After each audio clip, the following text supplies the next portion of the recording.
Nang pasimula ay nilikha ng Diyos ang langit at ang lupa. Ang lupa ay walang hugis o anyo. Dilim ang bumabalot sa kalaliman at kumikilos ang Espiritu ng Diyos. Sa ibabaw ng tubig, sinabi ng Diyos, magkaroon ng liwanag. At nagkaroon nga. Nasiyahan ng Diyos nang ito'y mamasdan. Pinabukod niya ang liwanag at ang dilim. Ang liwanag ay tinawag niyang araw, at ang dilim naman ay tinawag na gabi. Lumipas ang gabi, at sumapit ang umaga. Iyon ang unang araw. Sinabi ng Diyos, magkaroon ng kalawakang maghahati sa tubig upang ito'y magkahiwalay. At nangyari ito. Ginawa ng Diyos na pumagitan ang kalawakan sa tubig na nasa itaas at sa tubig na nasa ibaba. Langit ang tinawag niya sa kalawakan. Lumipas ang gabi at sumapit ang umaga. Iyon ang ikalawang araw. Sinabi ng Diyos, magsama-sama sa isang dako ang tubig sa silong ng langit upang lumitaw ang lupa. At nangyari nga ito. Tinawag niyang lupa ang tuyong bahagi at dagat naman ang nagsama-samang tubig. Nasiyahan siya nang ito'y mamasdan. Pagkatapos, sinabi ng Diyos, magkaroon sa lupa ng lahat ng uri ng tumutubong halamang nagkakabinhi at mga punong namumunga.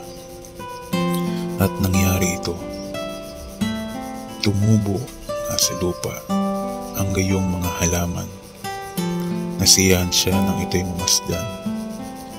Lumipas ang gabi at sumapit ang umaga. Iyon ang ikatlong araw. Sinabi ng Diyos, magkaroon ng mga tanglaw sa langit upang magbukod ang araw sa gabi.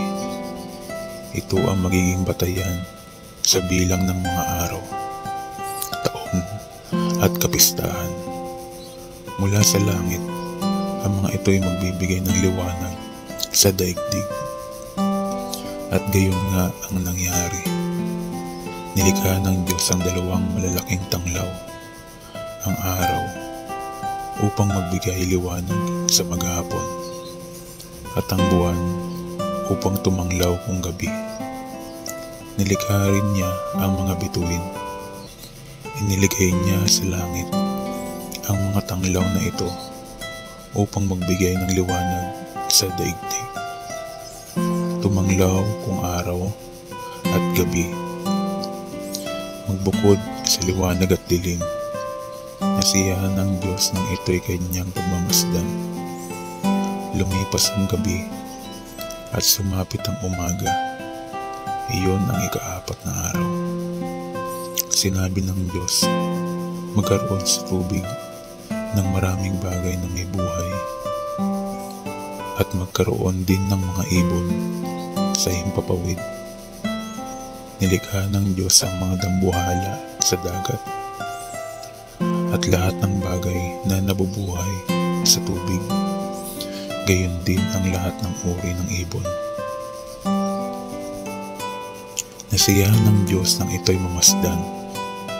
Pinagpala niya ang mga ito at sinabi, magpakarami ang lahat ng bagay na nabubuhay sa tubig at punuin ng karagatan. Magpakarami rin ang mga ibon at punuin ang daigdig. Lumipas ang gabi at sumapit ang umaga. Iyon ang ikalimang araw. Sinabi ng Diyos, magkaroon ng lahat ng uri ng hayop sa lupa. Maamo, maiilap, malalaki at maliliit. At gayon nga ang nangyari. Ginawa nga niya ang lahat ng ito. Nasiyahan siya nang ito'y kanyang mamasdan. Pagkatapos, sinabi ng Diyos, Ngayon likhain natin ang tao ayon sa ating larawan, ayon sa ating wangis. Sila ang mamamahala sa mga isda, sa mga ibon, sa himpapawid, at sa lahat ng hayop. Maging maamo o mailap, malaki o maliliit, nilalang nga ng Diyos ang tao ayon sa kanyang larawan.